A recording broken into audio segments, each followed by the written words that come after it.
Most people who hike the Appalachian Trail come home safe. Most people who camp in those mountains sleep through the night and wake up and pack up and move on.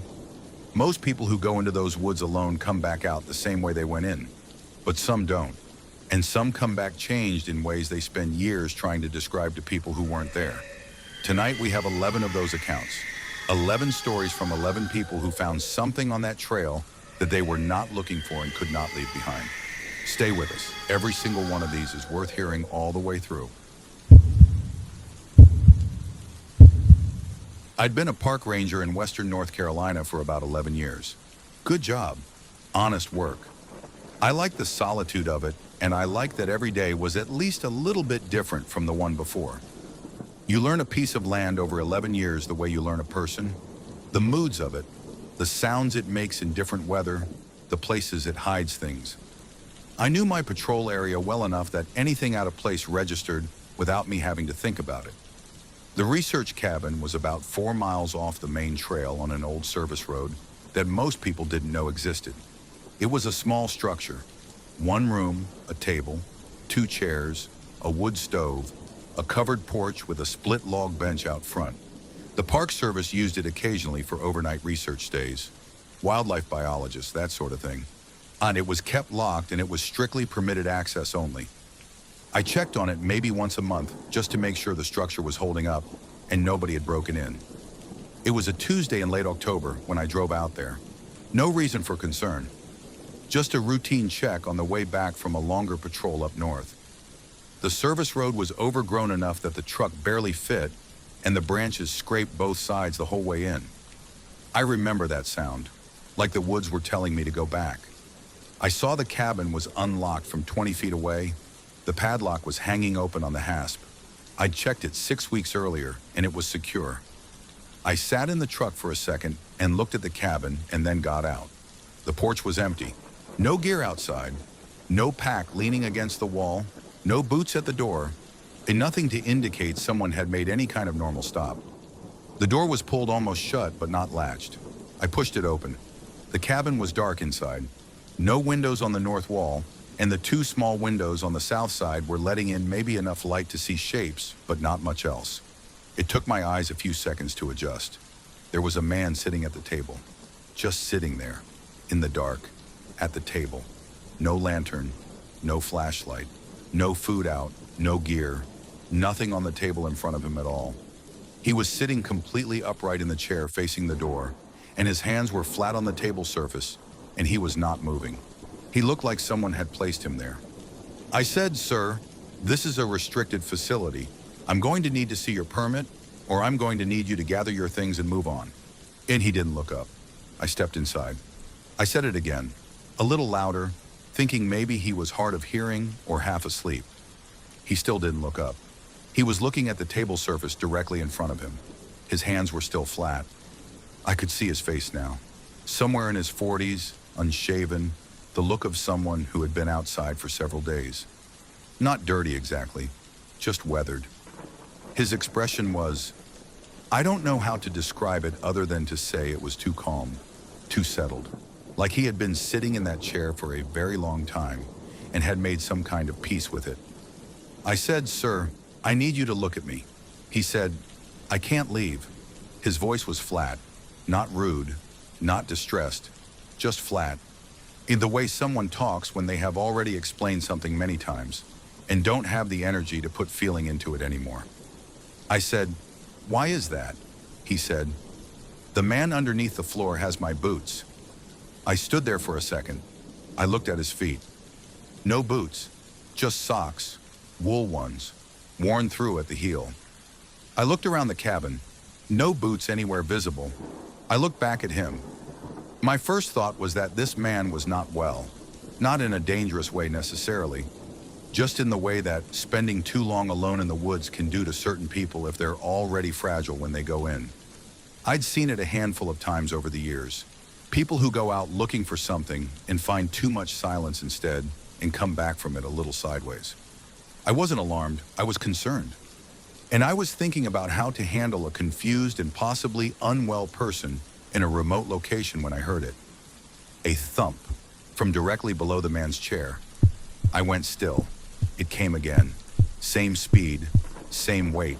A slow, flat, rhythmic thump from beneath the floorboards. Not knocking. Knocking is sharp. Knocking has urgency in it. This was slower than that. Heavier. The sound of a palm pressing down on the underside of a wood surface and releasing. Pressing and releasing. Steady as a clock. I looked at the floor. Old wide plank boards. Gaps between them. Dark underneath. The cabin sat on a low foundation. I knew from previous checks that there was maybe 2 feet of crawl space below the floor. Enough to store equipment. Enough, I now understood, for other things. The man at the table had not moved. He had not reacted to the sound at all, like he'd been listening to it for long enough that it had become background noise. I said, "How long have you been in here?" He said, "I don't know." "A while," I said. "Is there someone under this floor?" He looked up at me for the first time, and the look on his face wasn't fear exactly. It was something worse than fear. It was the look of someone who had already been afraid and had come out the other side of it into something quieter and harder to name. He looked at me like I was the one who needed to be careful. He said, "Don't open it." I looked around the cabin for the crawl space access. It was a hatch in the floor near the wood stove, a simple lift ring in a cut section of board about 2 feet square. The hatch was not latched. The lift ring was up, sticking out of the floor at an angle, like it had been pushed from below and had not settled back flat. The thumping continued, steady, patient. I have made faster decisions in my career than the one I made in that cabin. I want to be honest about that. I stood there for longer than I should have before I did anything, because there was a voice in my head that was very clearly and very calmly telling me not to cross the room toward that hatch. I've listened to that voice a long time. It has been right more than it has been wrong. I told the man to stand up and come with me. He did. First time he'd moved since I walked in. He stood slowly like his joints hurt and walked toward the door in his worn-through socks without hesitating, without looking back at the hatch, without saying anything else. I put my hand on his arm and walked him out to the truck. I called for backup and stayed with the man at the truck. He sat in the passenger seat and looked at the windshield and didn't speak. Backup took 40 minutes to reach us. 2 other rangers cleared the cabin. They found the crawl space empty. No person, no boots. The dirt under the floor showed disturbance. Something had been moving around down there. But they found nothing and nobody.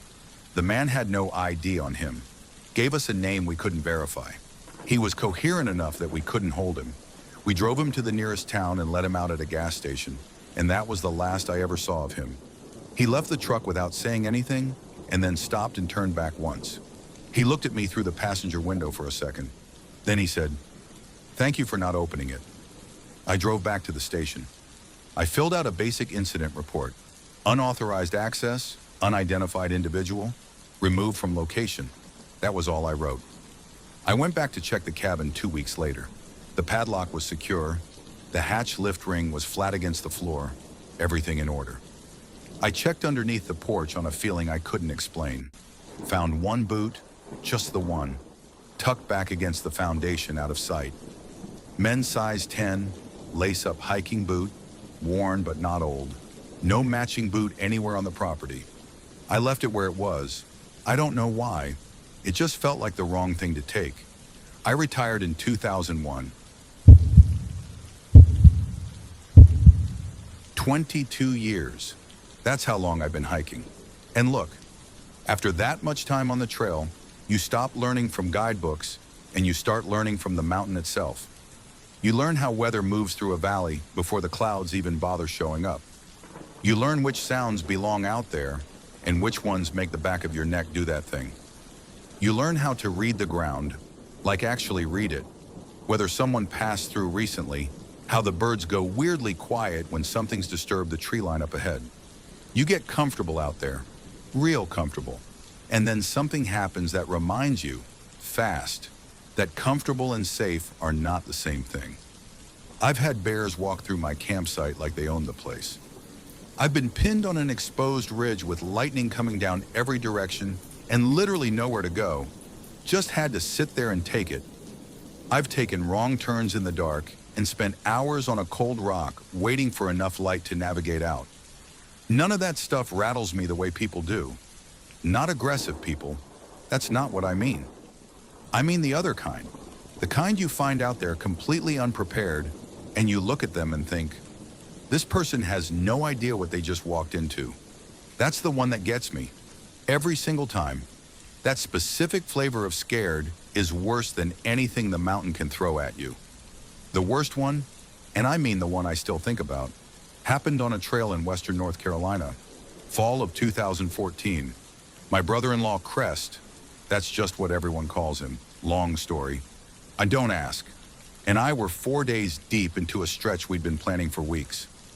Gear dialed in, weather window locked, the whole thing.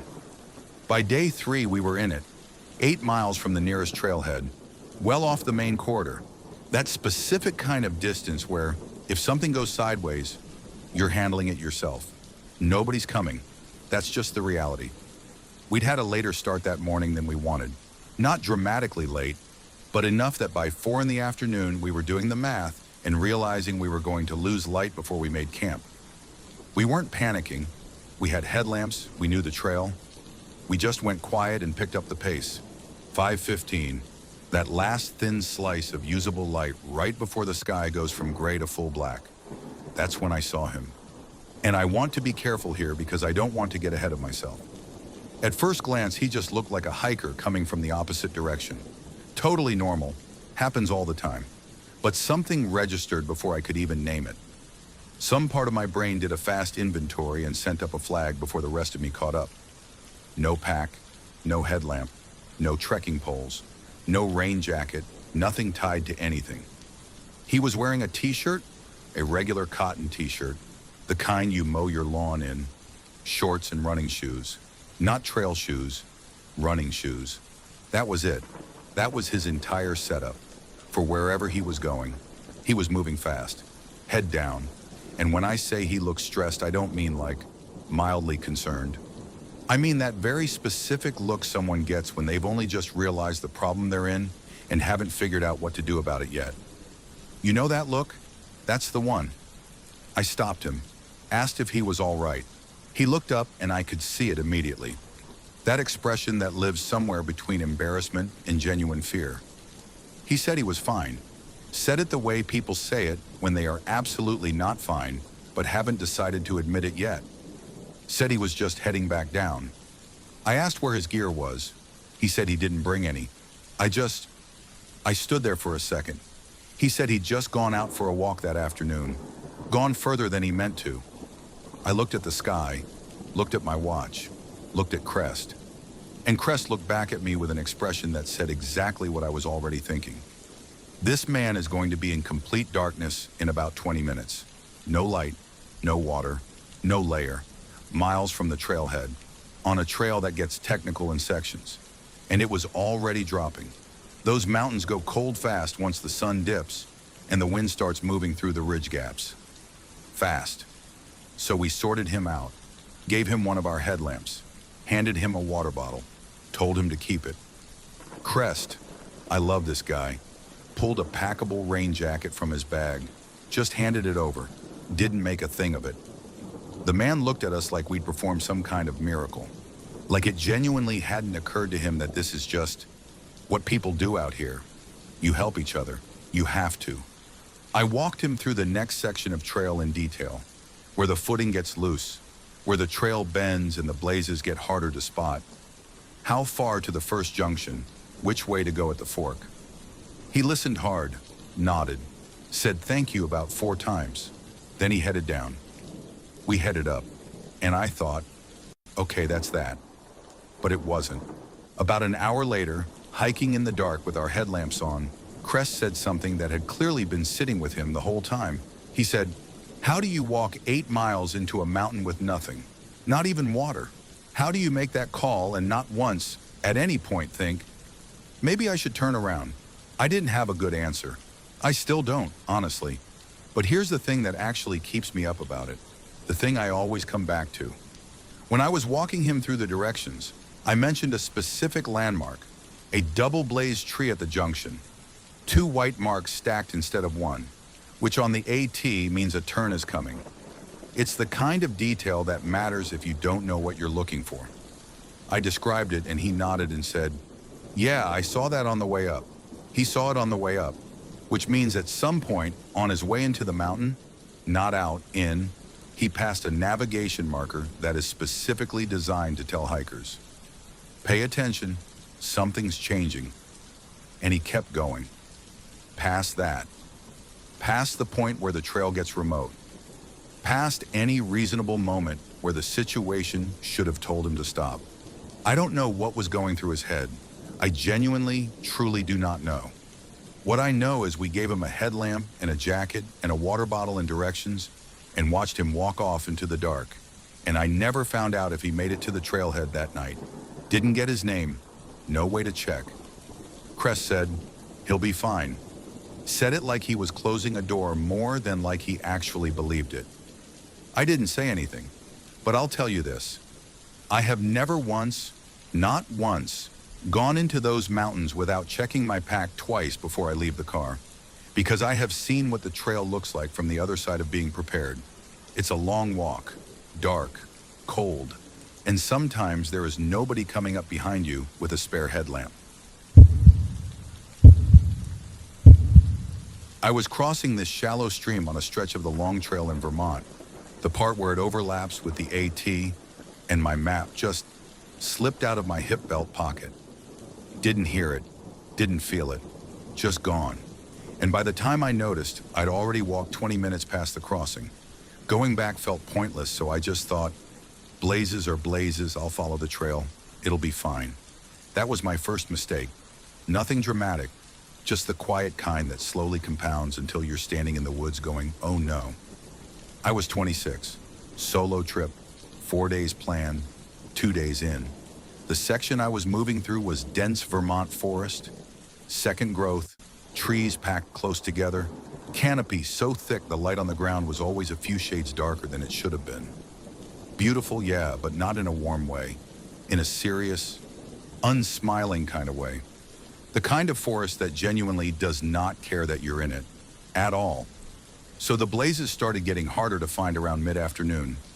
I don't know if I'd slowly drifted off trail somewhere, or if that section was just badly maintained, but the white marks were coming less and less frequently, and when I did find them, they were so old and faded, they'd gone gray. Not something that catches your eye, something you have to hunt for. I slowed down, started second-guessing turns I should have been confident about. Made a call at one junction that felt right, and then 40 minutes later, the trail had narrowed to the point where I'm literally pushing through branches with my face. And I knew, with that specific, sinking, stomach-dropping certainty, that I had gone wrong somewhere back there. I stopped. Ash took my pack off, ate something, drank some water, tried to be rational. I had a compass. I had daylight. I wasn't in serious trouble yet. That word, yet, it was doing a lot of work in my head. And then I heard him. Footsteps on actual trail, not far off through the trees, then a figure moving through the gaps in the trunks. A man, hiking pole in each hand, solid pack, moving with the easy confidence of someone who absolutely knew where he was going. I called out. He stopped. I pushed through the undergrowth toward him, feeling, honestly, so relieved I could have hugged a stranger. He was maybe 50, well equipped in that way where nothing was shiny anymore. Everything was broken in and worn and used. Short gray beard, sunglasses pushed up on his forehead. He looked at me the way experienced hikers look at people who've clearly gotten themselves turned around. Not mean about it, just assessing, like a quick scan. I told him I'd lost my map and gotten off trail.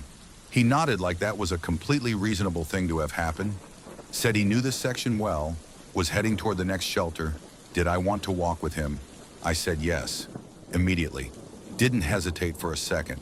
And for the first 10 minutes, I felt that specific relief you get when you've just handed a problem to someone else. You know? He set a comfortable pace. I fell in behind him, and the man knew this trail. He stepped around bad footing before I'd even seen it. Ducked branches I didn't notice until they were already in my face. He'd walked this specific trail a lot. That much was obvious. And he didn't really talk. I tried a couple times. Where'd you start? How long you been out? And he answered in these short sentences that just kind of closed. Fine. Some people are like that. I wasn't looking for a friend, I just needed to get unlost. But then I noticed the direction. Now look, I'm not great with a compass. I'll be the first to say that. But I know enough. And based on where I thought the shelter was, we should have been trending north-northeast. I checked my compass quietly while he was a few steps ahead. We were going more west than north, noticeably more. I told myself I'd misread the map before I lost it. Told myself he knew this trail, and I didn't, and I should trust actual knowledge over my shaky gut. I put the compass away, and then the second thing hit me. He'd stopped asking questions, which, okay, I know how that sounds. But when we first met, he'd asked a few things. Normal stuff, I thought. Where I'd started, whether I'd checked into the last shelter register, who knew my route. I'd answered all of it. At the time, it just seemed like what experienced hikers do. They assess whether you're actually in trouble or just mildly annoyed at yourself. But walking behind him, replaying it in my head, every single question he'd asked was about whether anyone was expecting me, whether anyone knew where I specifically was, not where I was from, not the usual small talk. Just, who knows where you are right now? And I had told him. I'd told him nobody had my exact route, that I was solo, that my girlfriend was expecting a call when I hit town in 2 days. 2 days. I told him 2 days. I kept walking and I kept thinking, and the more I turned it over, the harder it got to find any comfortable ground to stand on. The direction was wrong. The questions were weirdly specific. And I was watching for blazes now, actively looking. I hadn't seen one in a long time. I stopped walking. He went a few steps before he realized and turned around. Looked at me. Expression completely easy. Patient. I said I thought I was going to try a different route. Pulled out my compass, made a show of it, said I had a bearing I wanted to follow, and I appreciated the help. Something moved across his face. Fast. Like a door opening and shutting before you can see inside. Then the easy expression was back and he said, "Suit yourself. The shelter's just another mile that way." And he pointed in the direction we'd been going. I said thanks. I didn't move. He held eye contact for a moment longer than was comfortable. Then he turned around and kept walking, and I stood there and watched him until the trees took him completely, and I couldn't hear his footsteps anymore. Then I turned and walked the exact opposite direction. 11 minutes later, I found a blaze. 20 minutes after that, I hit the main junction. Made the shelter before dark, signed the register, sat on the platform edge, and ate dinner, and didn't say a word to anyone. That night, I wrote down everything I could remember. His face, his pack, the color of his jacket. I don't even totally know why. It just felt like the kind of information that should exist somewhere outside my head. When I got home, I mailed the description to the Vermont State Police. Wrote that I wasn't sure anything had happened, but something had felt wrong, and I thought someone should have it just in case. They sent back a form letter. I've never heard anything since, but I think about that direction a lot. West instead of north. I think about where that trail was actually going, about what was, or wasn't, another mile ahead in the direction he was pointing. I think about that more than I'd like to. I and my closest friend Darrow, we'd been tight since middle school. The kind of friendship where you stop explaining how you know each other because the answer is just always. And 2 girls we'd both grown up with, Seth and her roommate, whose name I'm leaving out because she's told me since that she'd rather not be part of any retelling of this. 4 of us. Clear October Saturday, we'd been planning it for 3 weeks. The trail was a section of the AT in the Blue Ridge, climbs through hardwood forest, and then opens up onto this rocky summit with a view that supposedly goes 40 miles on a clear day. We'd read that in a trail description online, and honestly, that was enough.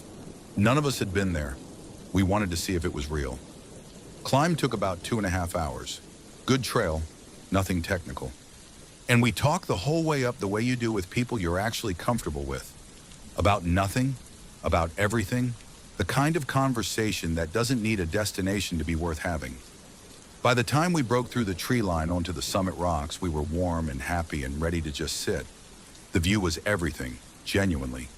The whole valley spread out in full fall color below us, ridgelines stacking up one behind the other, going bluer and hazier with distance until the furthest ones were barely different from the sky. We sat on the flat summit rocks and ate and didn't feel the need to say much, just looked. That's when Darrow found it. He was moving around taking photos on this disposable camera he'd brought. He was going through a phase where he carried one everywhere. Said he liked not seeing the shots until later, which varied Darrow, and he stopped near the highest point of the summit and crouched down. I watched him pick something up, turn it over, and then he said, "Hey, come look at this." It was a tin, small and rectangular, the mint kind. Old enough that the hinges had gone brown with rust and the lid took real effort to pry open. It had been set, not dropped, set, into a natural crack between two rocks at the very top. Deliberately placed somewhere it would stay. Darrow got the lid open. Inside were two pieces of white paper, folded together, torn from a standard notepad. Folded carefully, the tin had kept them dry. He unfolded them on the rock and we all leaned in. The first one was a drawing, a pencil sketch, careful, detailed, of the exact view we were sitting in front of. Same valley, same ridgelines, same tree line at the summit edge. And it wasn't rough. It wasn't a quick thing. Someone had sat here and drawn what they saw with real attention and real time. And underneath it, in small, neat handwriting, a caption. I'm not going to write out the exact words. I don't think that's mine to put out there. But the meaning was clear. It was a farewell to that view. Written like the person who drew it didn't expect to see anything after it. There was a date in the corner, about 8 months before we were standing there. The second sheet was a letter, not addressed to anyone, just a list. First names, and next to each name, a sentence or two. Things the writer was sorry for. Specific things. Small things mostly, but the kind of small things that feel enormous when you're the one who's been carrying them. Same neat handwriting, calm, considered. The kind of words someone writes when they've thought very carefully about what they want to leave behind. None of us said anything for a while. Then Seth said, "Do you think they actually?" Nobody finished it. We folded the papers back exactly as we'd found them, put them in the tin, and Darrow set it back in the crack between the rocks. And then, I don't even know how it started, it was just instinct. We started looking. Not with any plan, just that gut feeling that if something happened here, there might be some trace of it. We spread out across the summit and the rocks on the backside of the mountain and walked slowly and looked at the ground. Nothing. No clothing, no gear, no sign that anything had happened beyond what was in that tin. After maybe 40 minutes, we just stopped. It came back together without saying much. The hike down was quiet. Darrow didn't take any more photos. That conversation that had carried us up the mountain the whole way, it just didn't come back. When I got home that night, I spent a couple hours going through local news archives, looking for anything around that date. A missing person report, anything at all. Found nothing. Seth called a park ranger station the following Monday, described what we'd found and where, and they said they'd look into it and took down her number. Nobody ever called back. I've thought about it a lot over the years, about who sat up there with a pencil and a notepad and drew that valley with that much care and attention, about whether they went home that day or didn't, about why the tin was still sitting there 8 months later if anyone had ever reported anything. But mostly I think about the drawing, the detail in it, the time it took. You don't draw something that carefully if you're not paying attention to it, if you're not genuinely, fully looking at it. I hope they're still looking at things, I really do. I run the AT sections near my house the way most people run neighborhood streets. Familiar ground, comfortable ground. I know where the roots cut across the path, where the trail gets soft after rain, where the climb gets steep enough that your legs just decide for you. You're walking now, whether you plan to or not. I've covered certain sections so many times my legs do it without me. That kind of familiarity is a good thing usually. It means you stop thinking about the trail and you just run. But it also means that when something is wrong, when something is there that was not there before, it hits you harder than it would hit a stranger. Because you know exactly what should be there, and you know exactly what shouldn't. I was 31. 4 years of serious trail running by then, working up to longer distances. My doing some low-key weekend racing when I could fit it around work and my wife and the general weight of just being a functioning adult.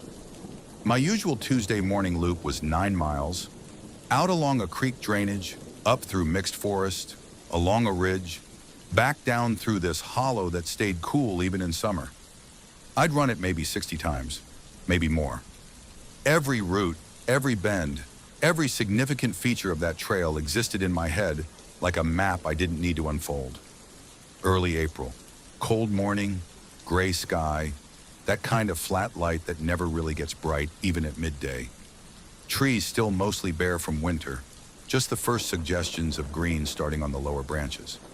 I was 5 miles in, coming up through the hollow, sunning, and when I saw something ahead through the trees that made me slow down before I even understood what I was looking at. There's a large white oak about 40 feet off the trail to the left. Old tree, wide trunk, the kind that's been there long enough that the whole forest has arranged itself around it over the years. I knew that tree, had passed it dozens of times without a second thought. What I did not know, what had absolutely not been there 3 weeks earlier when I last ran this loop, was what was hanging from it. I stopped completely.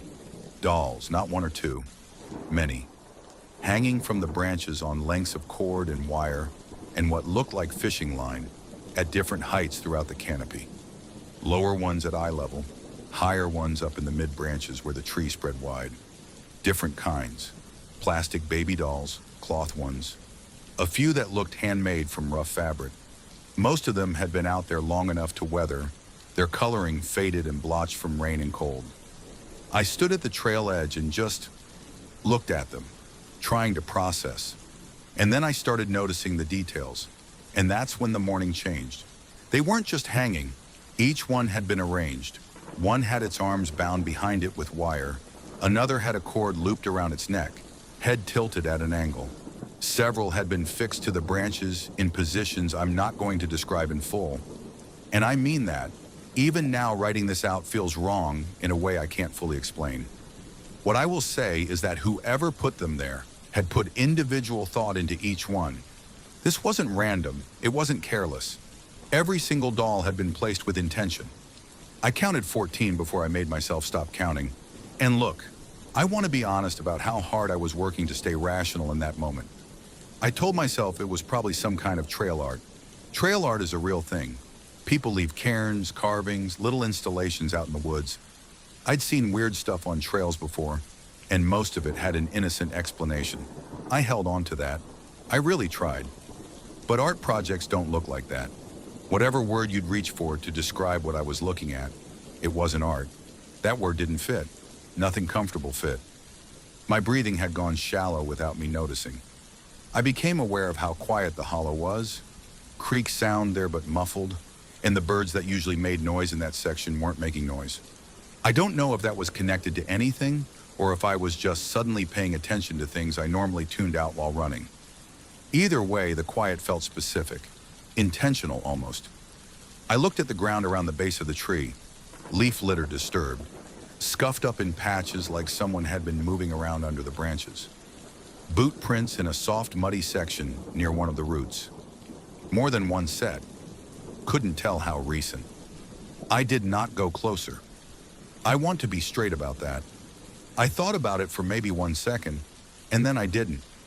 Something about getting closer to that tree felt like the wrong move, and I just listened to that feeling. Didn't argue with it. I took out my phone, took several photos from where I was standing. Then I turned around and ran back the way I came, not sprinting. I wouldn't let myself sprint because sprinting felt like panic, and I was trying to hold the line between taking this seriously and completely losing my head. I just ran at a pace that covered ground fast and got me back to the trailhead quicker than normal. When I got home, I called the ranger station, described what I'd found, where it was, how far off trail. The woman who answered asked if I'd touched anything. I said no. She said someone would go out and take a look and they'd make note of it. I sent the photos to the email address she gave me, got an automated confirmation they'd been received. Nobody called back. 6 weeks later, I ran that section again. I don't know what I expected. Part of me thought they'd still be there. Part of me thought they'd be gone, and I'd start wondering if I'd imagined the whole thing. They were gone. And the tree was just a tree. No cord, no wire, no fishing line.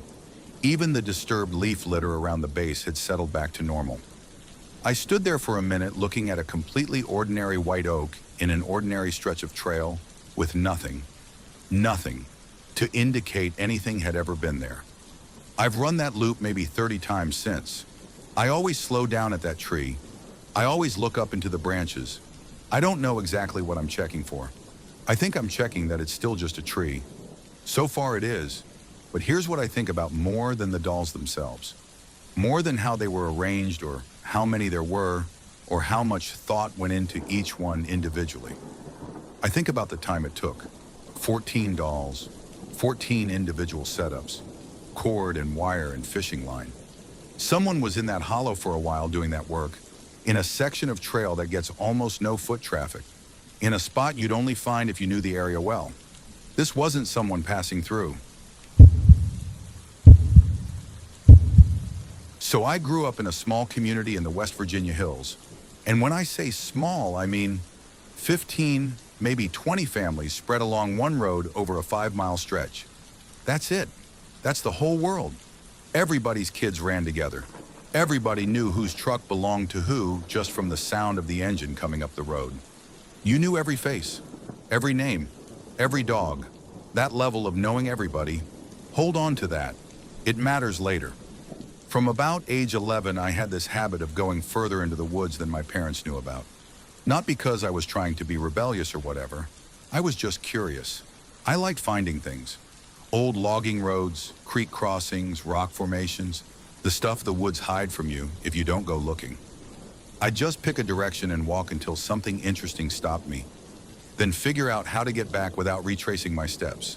No compass, no map, just the slope of the land and the direction of the water and the way the light moved through the canopy at different times of day. I got pretty good at it, good enough that I kept pushing further. The day I found the site, I'd gone further than I'd ever gone before, probably 2.5, 3 miles back along this old logging trail that had been so completely reclaimed by the forest, it was barely a trail anymore. Just a slightly wider gap in the trees and harder ground underfoot where the gravel base still held. I'd been out about 2 hours, warm afternoon in late October, leaves mostly down, sky that flat white color that means cold weather is sitting just over the next ridge thinking about arriving. I smelled it before I saw anything. It started as something faint and wrong underneath the normal smell of the woods. Damp leaves, wood rot, cold air. Something that didn't belong. And look, I kept walking because I was 14 and curious, and the part of my brain that should have said turn around was just not fully operational yet. The smell got heavier as I moved forward, thicker. By the time I reached the rocky outcrop at the edge of the ridge, it had become the only thing in the air. Dense and low, and the kind of bad that gets in the back of your throat and just stays there. I looked over the edge. At the bottom of the drop, maybe 30 feet below, on a wide, flat shelf of land before the terrain fell away again, there was a pile of deer. I'm just going to say that plainly because there's no gentle way to say it. A large pile. 20, maybe more, at different stages of decay. Most of them had been decapitated, heads gone, bodies left in a heap, some covered by others, some on the edges where they'd rolled or been tossed. A few were small, fawns. The smell coming off that pile in the October air was the worst thing I have ever encountered in my life. And I say that as someone who has since experienced some genuinely bad things. Nothing has come close. It was the kind of smell that presses on your thoughts. That makes it hard to string a clear sentence together in your own head. I can still, even now, I can still access it if I think about it too directly. I try not to. I stood there longer than I should have. My brain kept doing that thing where it tries to reinterpret what it's seeing into something more acceptable and just keeps failing. I was still in that process when I heard the engines, 2 of them, coming from somewhere further along the logging trail from a direction I hadn't come from. 4-wheelers, moving through the woods at a completely casual pace, not in any hurry at all. I dropped down behind the rocky outcrop without deciding to. Just Went down. Instantly. Got as low and as small as I could manage under this hemlock that grew out of a crack in the rock face, its lower branches sweeping out wide enough to break up my outline. Pulled my knees in, put my face down, did not move. The engines got louder, and then they were just there. Two men on four-wheelers rolling up to the edge of that outcrop, maybe 15 feet from where I was lying flat on the ground. Camouflage jackets, camouflage pants, the full setup. And they had deer carcasses strapped to the back of each machine. Two more. They pulled up to the edge, and I didn't see, just heard, the carcasses being unloaded and dropped down onto the pile below. Then the engines cut off, and they stayed. That was the part I hadn't prepared for in the 30 seconds I'd had to prepare for anything. I genuinely thought they'd dump and go. Instead, they just stood up there above the pile, and one of them lit a cigarette, and they talked, low and relaxed. The conversation of two people who come to a place regularly and feel completely at home in it. I couldn't make out most of the words. My heart was going so hard I could feel it in my ears. I mean physically feel it. But the tone was easy, unhurried. These men were in absolutely no rush to be anywhere else. I did not look up. I kept my face down, body completely still, breathed as slowly as I could manage. And I stared at the ground in front of me, and I counted the seconds. I got to somewhere in the 400s. Then the engines started again. The sound moved away down the logging trail and faded into the trees and was gone. I did not move for a long time after that. Don't know exactly how long. Long enough that the cold from the rock had worked all the way through my jacket and my legs had gone stiff. Then I got up and I went home the fastest way I knew. My parents didn't believe me. That was the first thing. My mother's face did the thing where she's deciding between concern and frustration. And frustration won because what I was actually confessing to, along with the whole story, was exactly how far I'd been going into those woods without telling anyone. I got in serious trouble. The story just got buried under the argument about where I'd been and why and what I'd been thinking. But our neighbor down the road, a man who hunted seriously and knew the actual difference between hunting and what I was describing, he listened to me the next day over the fence between our properties, asked specific questions, took notes on a piece of paper, said he'd look into it. I believed him, and he did. He contacted the game warden. They investigated. They found the site exactly where I described it. 23 carcasses total. That was the number I heard later through the very particular information network that exists in a 15-house community where everyone knows everyone else's business. They never caught anyone. And here's the part that's only gotten heavier as I've gotten older and actually understand it better. I knew everyone on that road, every family, every face, every truck, had known them all my entire life. Those two men on those four-wheelers, I had never seen either of them before, not once. In a community of 15 families spread over 5 miles of the same road. But they knew that logging trail well enough to use it regularly, well enough to maintain a dump site out there over what must have been months given the state of that pile. They knew exactly where to go and how to get there, and they were completely comfortable doing it. And nobody on that road knew who they were. I've spent a lot of time thinking about what that actually means, about how much time those men spent in those woods, about how many times they drove that logging trail past the point where it gets thin and the trees close in on both sides, about how many times I was probably out there at the exact same time without knowing it. I stopped going into those woods alone after that, told myself and told my parents. It was because I was getting older, had other things going on. They believed that. It was a convenient story, and I let it do its job. I'd moved to southwestern Virginia for a job that didn't start until September, so I spent most of August just trying to get the feel of the place. I grew up hiking, so the mountains looked good to me, and I started exploring the lesser-used trails, not the maintained AT sections with their white blazes and regular foot traffic, but the older routes.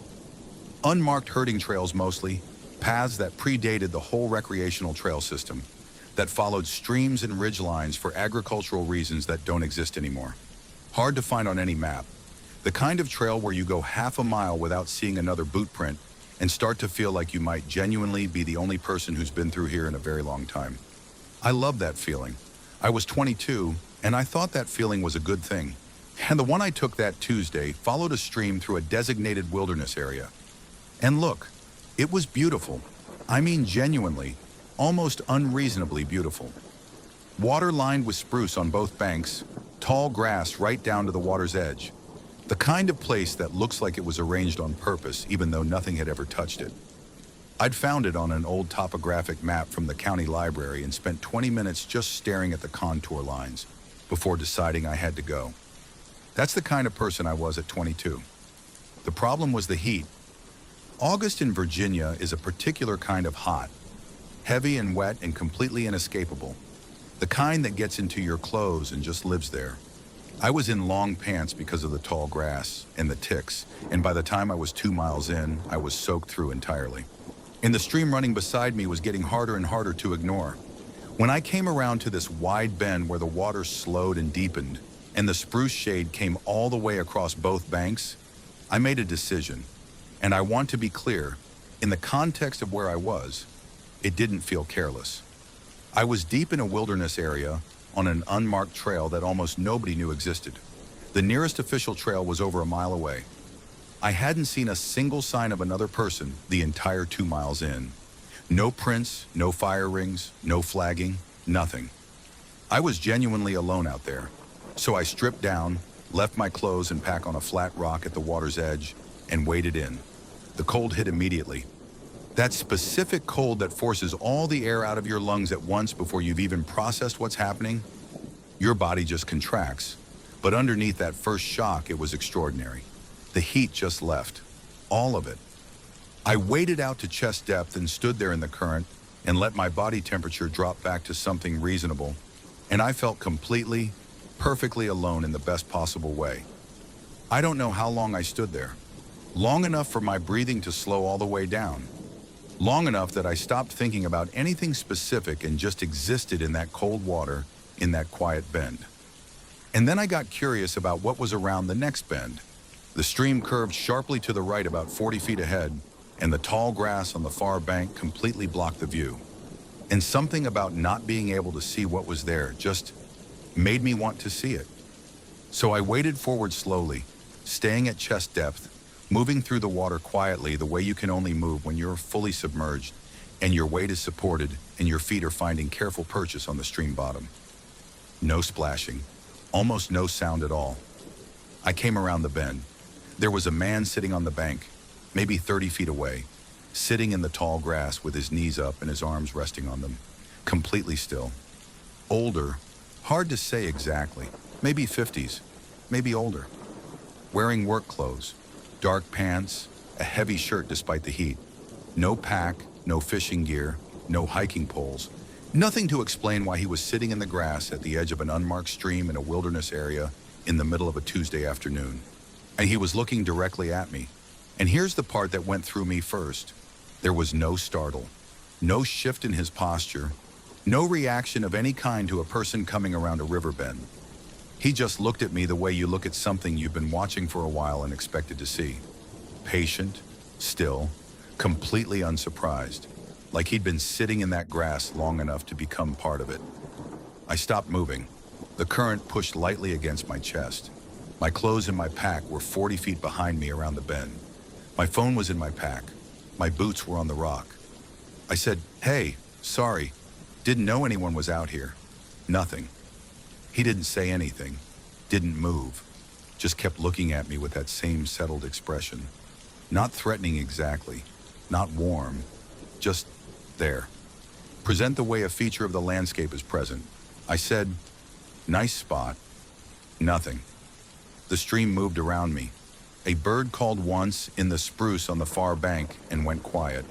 The man didn't blink that I could see, didn't shift his weight, just absolutely, completely still in the tall grass with his eyes on me. And I'm standing in chest-deep cold water 30 feet away with nothing between us and nothing behind me except a bend in the river. I started backing up, slowly, still facing him because turning my back to him felt worse than moving awkwardly through the current in reverse. I went carefully, feeling for the bottom with each step, keeping my eyes on him the whole time. He watched me go.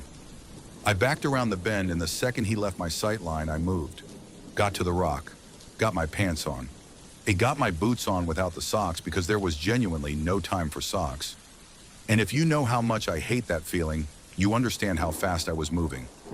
Grabbed my pack and my shirt, and I was back on that trail heading out within about 45 seconds of clearing the bend.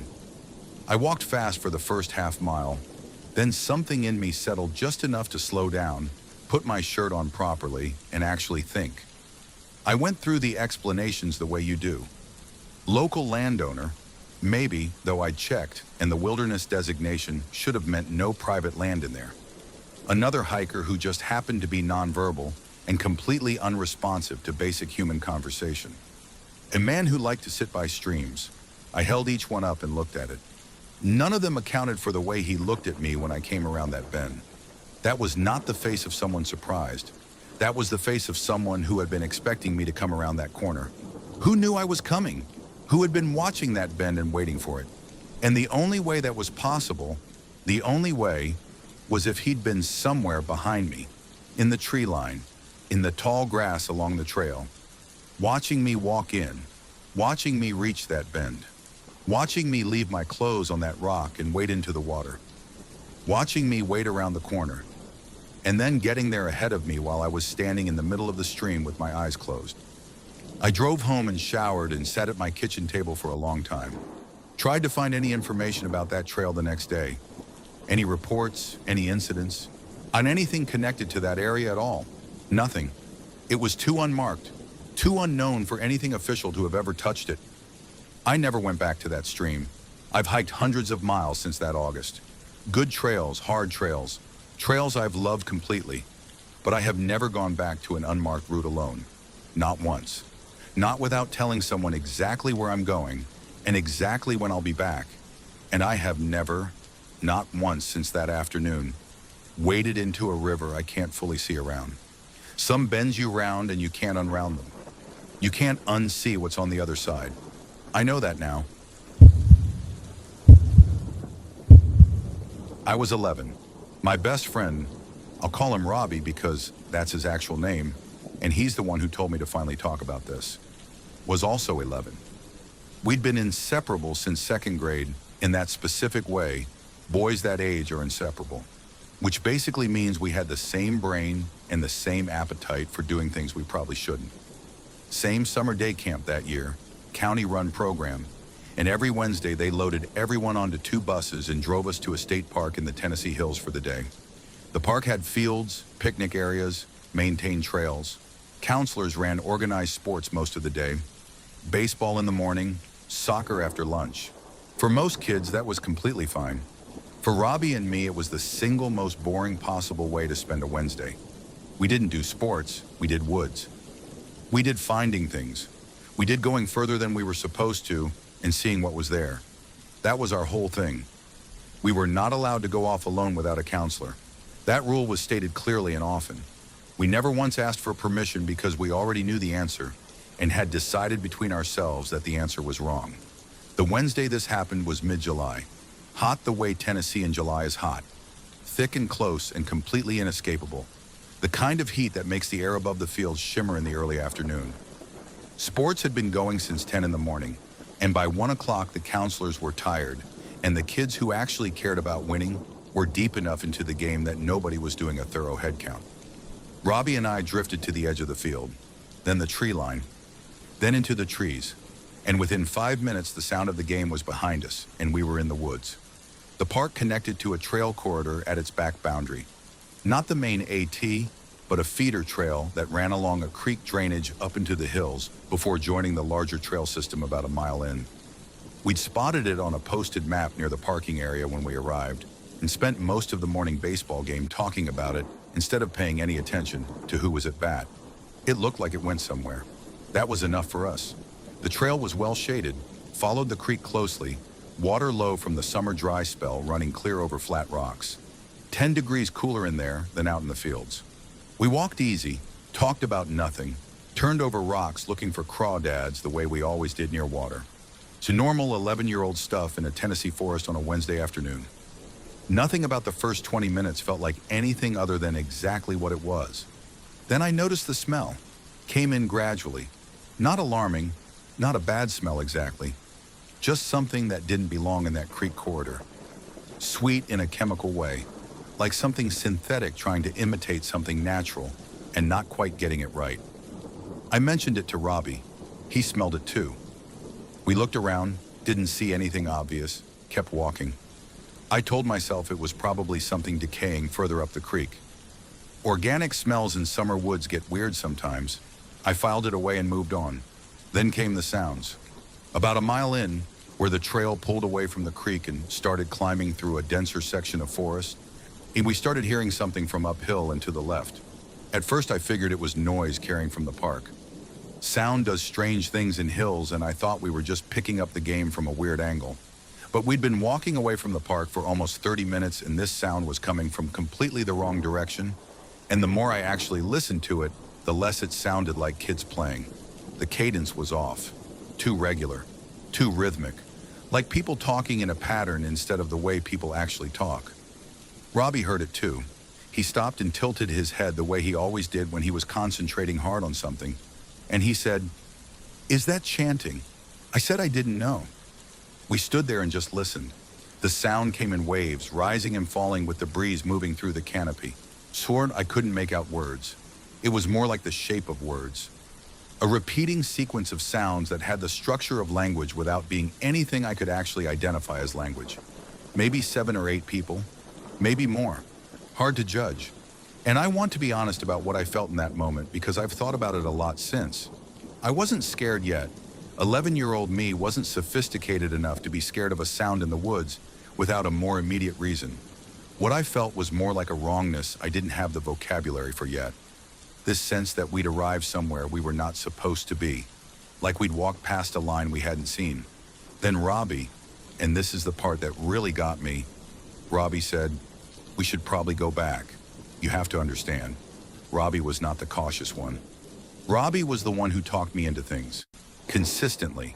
That was his entire role in our friendship. So when he said we should go back, it landed with a completely different weight than it would have from anyone else. I agreed immediately. We turned around on the trail. We were maybe 10 steps back toward the creek when we heard something ahead of us. Not ahead in the direction of the sound. Ahead in the direction we were now walking, toward the park, between us and the way out.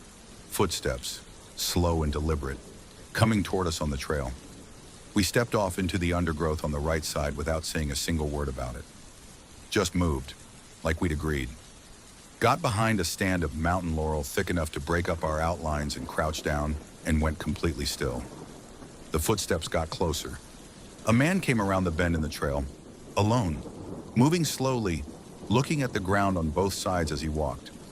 Not in any hiking gear, just regular clothes, dark-colored, a jacket despite being the middle of July in Tennessee. He was scanning the ground the way you scan for something specific, methodical, covering the trail and both shoulders in this slow back-and-forth pattern. He was looking for something, or he was looking for someone. He passed maybe 8 feet from where we were crouched in the laurel. 8 feet, I could hear him breathing, could hear his boots on the trail surface. I kept my eyes on the ground in front of me because I'd read somewhere once that people can feel when they're being watched, and I did not know if that was actually true, but I was absolutely not willing to test it right then. Robbie was completely still beside me. I could feel that he had stopped breathing entirely. The man stopped walking. He stood on the trail maybe 15 feet past us and just stood there, not moving. I couldn't see his face from my angle, just his back in the side of his jacket. He stood there long enough that my legs started aching from holding the crouch, and I became very aware of a stick underneath my left knee that I hadn't noticed when I went down. I did not move. I did not adjust. I just held it. Then he kept walking. Down the trail toward the creek, around the next bend, out of sight. We waited. A long time, long enough that the light had visibly shifted when we finally stood up and stepped back onto the trail. We walked fast back to the creek, along it to the park boundary, out into the field. Neither of us said a single word the entire way. The sports were still going. Nobody had noticed we were gone. We sat on the grass at the field's edge and watched the soccer game and said absolutely nothing for the rest of the afternoon. On the bus ride back, Robbie leaned over and said quietly, "Do you think he was looking for us?" I said I didn't know. He said, I think he was. I've gone back and forth on that for 30-something years. Whether the man in the jacket in the July heat was connected to the sound in the hills, or was something completely separate. Whether he was searching that trail in general, or whether he'd seen two 11-year-olds walk past a certain point and gone in after them. I've never been able to figure it out. The park is still there, trail is still there. I drove past the entrance about 10 years ago on a road trip and slowed down and looked at the parking area and the posted map visible from the road. I kept driving. So for about 4 years, I'd been doing solo sections of the AT on and off. Nothing extreme, just long weekends when I could get away from work and the apartment and the general noise of a life that felt like it needed occasional silence. You know that feeling. This particular section ran through a remote stretch of the George Washington National Forest. Good trail, well blazed, but quiet in that specific way. Certain sections of the AT are quiet even on weekends. The kind of quiet where you go 4-5 hours without seeing another person and you just stop expecting to. I was heading back toward the trailhead on day 2 when it happened. The trail had been dropping steadily for about a mile, loose rock mixed into the path from recent erosion. And I was moving at a comfortable pace, probably thinking about something completely unrelated to where my feet were landing, honestly. When my left boot caught the edge of a flat rock that tilted under my weight and my ankle went sideways, and I went down hard on one knee. I just sat there on the trail for a minute, doing the assessment. Could I put weight on it? Yes, but not comfortably. Broken? I didn't think so. It had that specific deep ache of a bad sprain, rather than the sharper wrongness of a break. Could I walk 6 miles on it before dark? No, not even close. So I had 2 options. Push through on a bad ankle and fading light on a rocky trail with no cell service. Or set up camp, rest the ankle overnight, and start early when I could see properly, and the swelling had had some time to settle. And the second option was obviously right. I knew that. Found a flat section about 30 feet off the trail, got my tent up, took my boot off carefully, and looked at the ankle, already swelling, already turning colors, elevated it on my sleeping bag stuff sack, took the last 2 ibuprofen in my kit, and ate a cold dinner because I genuinely could not be bothered with the stove. By 9 o'clock, I was in the tent with my headlamp off, ankle throbbing in that steady, relentless way that reminds you it exists every single time you try to think about something else. The forest outside was doing what forests do at night, settling, adjusting, small animals moving through the leaf litter, branches shifting overhead, normal sounds. I'd listened to them dozens of times in dozens of tents, and they'd never bothered me once. I was maybe an hour from sleep when I heard footsteps on the trail. Not close yet, further up in the direction I'd come from, moving at an easy pace. Hiker, I thought immediately. Late hiker, not ideal, but it happens. People push past dark with a headlamp sometimes, especially if they know the trail. And honestly, right then, with my ankle the way it was, the sound of another person out there was genuinely good news. I sat up and called out, Hey, is someone there? I'm off trail to the right. I've hurt my ankle, I could use some help." The footsteps stopped. I waited. Called again.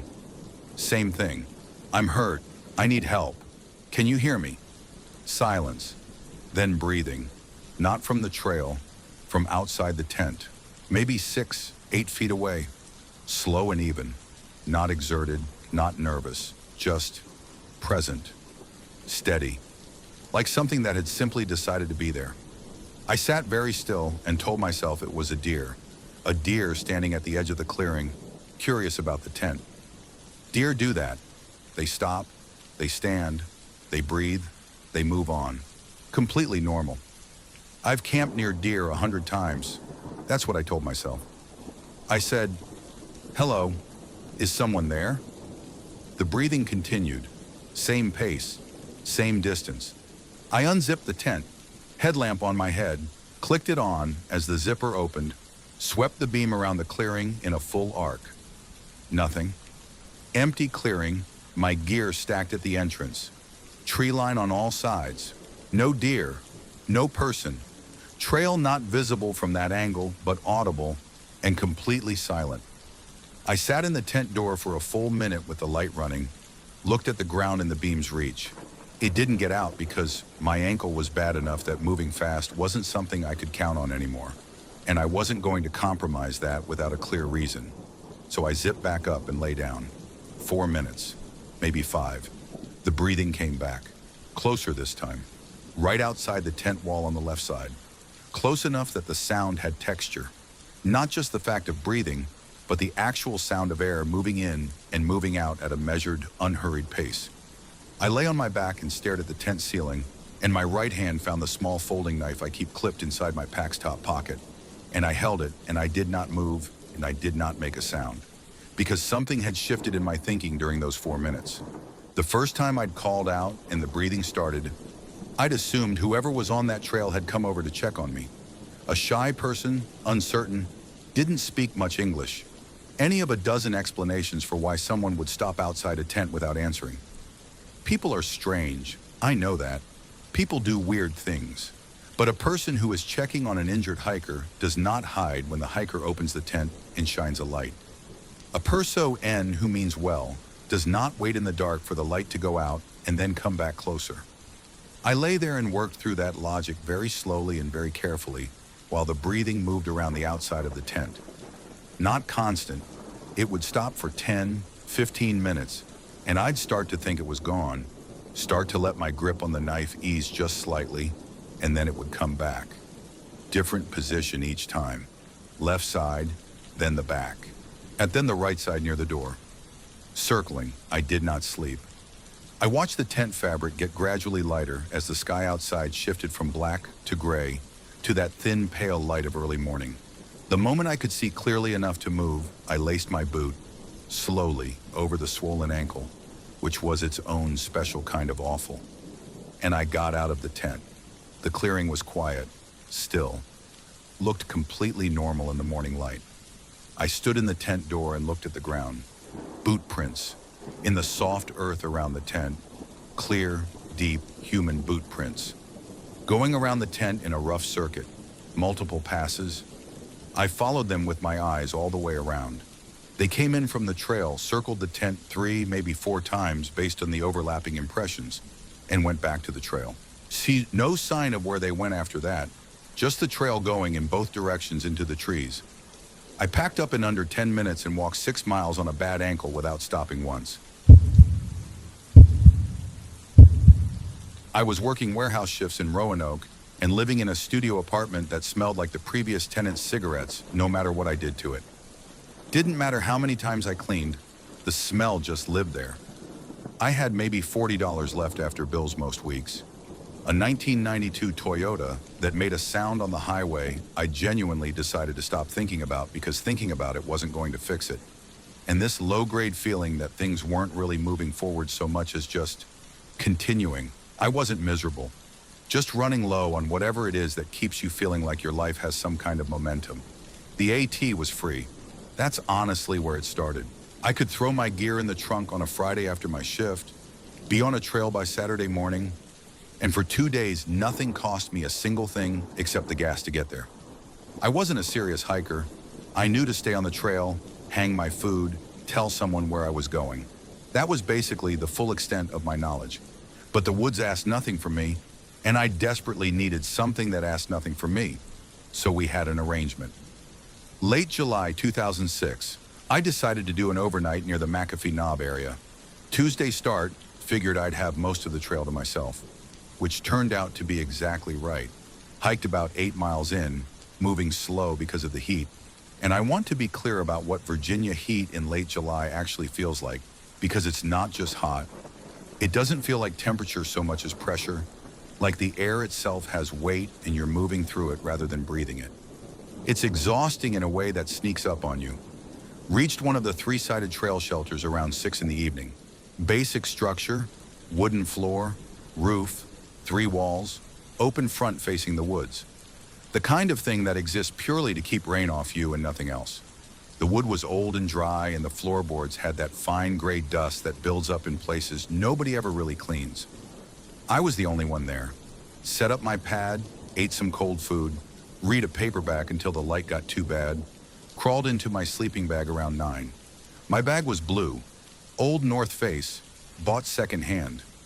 I remember that detail the way you remember details that become important later. Fell asleep faster than I expected. The heat had taken more out of me than I'd realized, and sleep came quick and heavy. I woke up around 2 in the morning, and the temperature had dropped significantly. The kind of drop that pulls you out of sleep before you know why you're awake. Your body registering the change before your brain does. My breath was showing faintly in the beam of my flashlight when I clicked it on. I lay there listening. Usually when I wake up on trail, there's something going on. An animal nearby, rain starting, some sound that explains why I'm suddenly awake. That night the woods were completely quiet. Not the regular quiet of a calm night, a deeper stillness. The kind you notice without being able to say exactly what's different about it. I wasn't tired anymore, and I knew from experience that lying there fighting wakefulness at 2 in the morning is a losing battle. And so I did what I usually did. I reached for the shelter logbook on the small wooden shelf at the back wall. You know these notebooks. They're left at shelters for hikers to write in. Trip notes, trail conditions, whatever. I'd read through plenty of them. Funny entries, boring entries, people tracking through hike mileage, the occasional truly terrible poem. They're fine, totally ordinary. I flipped to the last page. There was an entry dated that day, that night actually, and the handwriting, it wasn't like the other entries. Where those were casual and even, this was cramped and uneven, the letters pressing hard into the page like the pen was being gripped too tight. I read it once, then I read it again because the first time didn't fully register. Been watching the guy in the blue sleeping bag for about 2 hours now. He moves around a lot when he's dreaming. I keep wondering if he has any idea how easy it would be to reach down from up here. I want to tell you I did something smart immediately. I want to tell you I had some kind of clear-headed response. I didn't. I just sat there with the logbook in my hands and read it a third time and felt something travel through me from the back of my neck all the way down that I still, genuinely, do not have the right word for.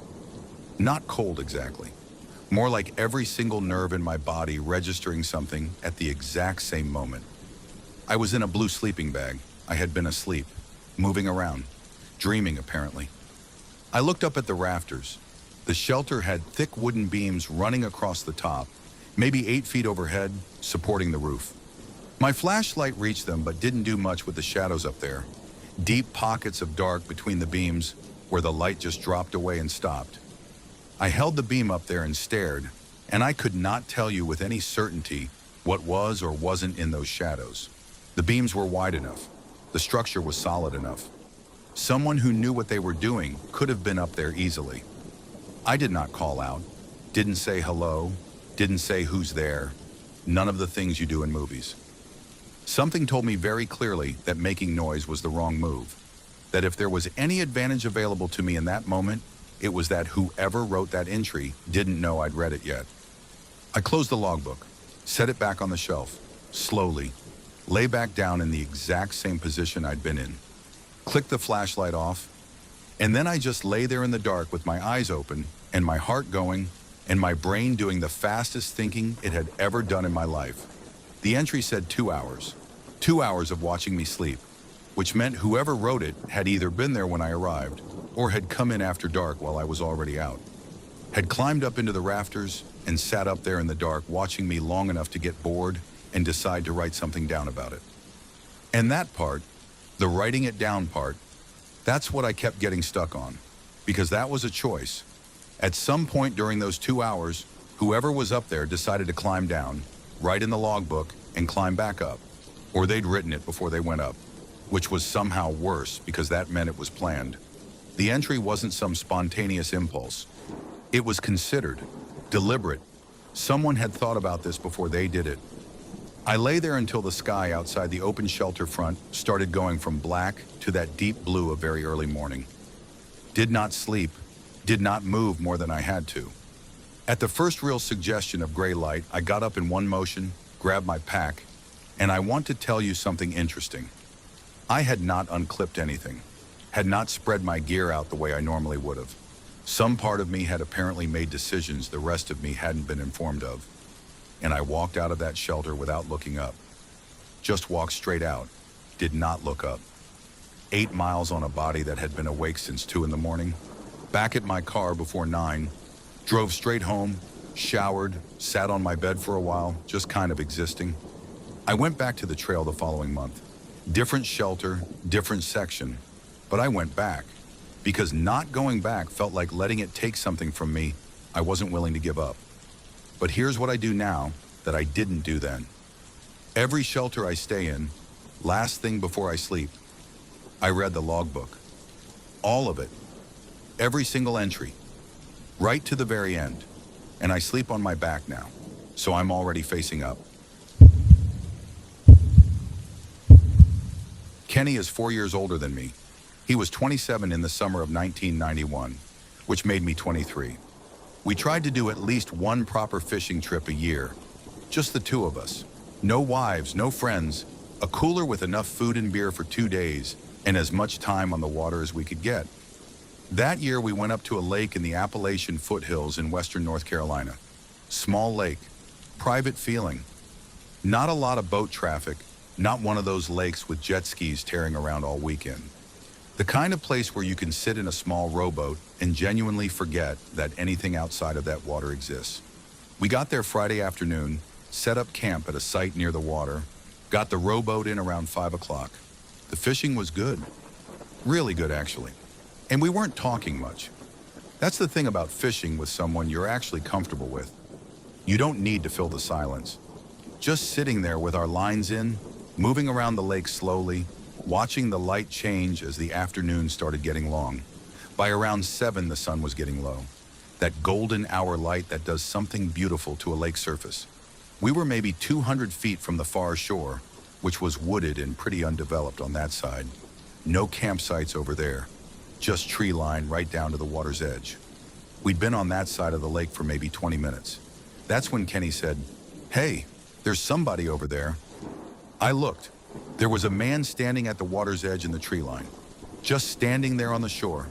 Hard to make out details at that distance in that light, but I could see he was fully dressed. Not in any kind of fishing gear or swimming clothes, just regular clothes. Jeans and a dark shirt from what I could tell. He was facing us, and he was waving. Not a casual wave, a deliberate one. The kind of wave that means, come here, come over here. My first thought, and Kenny said later his first thought was exactly the same, was that something was wrong, that he was hurt, or his boat had gone down, or he'd gotten into some kind of trouble over there and needed help. That's just the natural read on a person waving you over from a shoreline at dusk. We looked at each other, and Kenny was already turning the boat. Neither of us said anything. We just started rowing toward him. It took us maybe 4 or 5 minutes to get close to that shore, and the light was dropping fast the way it does in the fall once it starts going. As we got closer, I kept waiting for him to call out, to say something, anything, to explain what was wrong or what he needed. He didn't. He just stood there at the water's edge and watched us come toward him and didn't say a word. I told myself he was probably just waiting until we were close enough to hear him without shouting. We got to maybe 30 feet out, and I could see him clearly. He was maybe 50, lean, not visibly injured. No obvious distress on his face, no pain, no urgency. He was just watching us come in. And then without any warning and without making any sound, he stepped off the bank and walked into the water. Not waded, walked, like the water wasn't there. Like he was walking across a parking lot. He went in up to his knees, his waist, his chest, and then he was swimming toward us, fully clothed. No life vest, no hesitation, not asking for help, not saying anything, just swimming directly at the boat with steady strokes. Kenny and I looked at each other. I don't know what my face looked like. I know I didn't say anything because I couldn't figure out what to say. The man reached the side of the boat. He put both hands on the edge and the boat rocked hard with his weight on it, and Kenny grabbed the opposite side to balance us.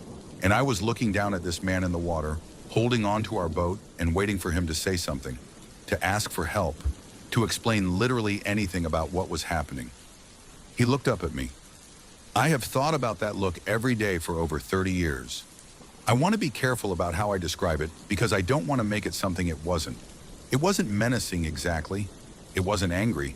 It was just empty. Like the lights were on, but nobody was making any decisions behind them. Just this flat, steady, completely blank stare. No expression, no words.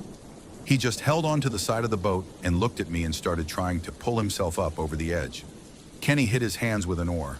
Not hard, but sharp. The man's grip broke, and he slipped back into the water, and Kenny was already rowing before I had processed what had happened.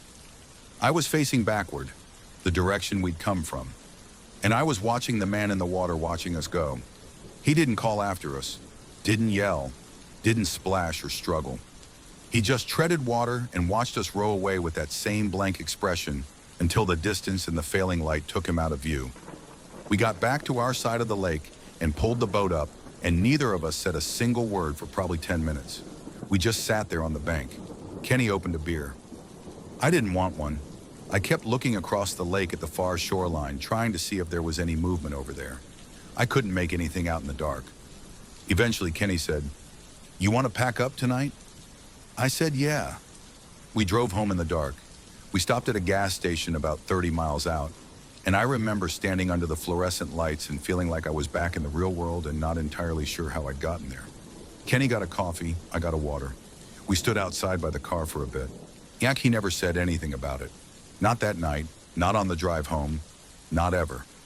And for a long time I followed his lead on that because it felt like the right thing to do.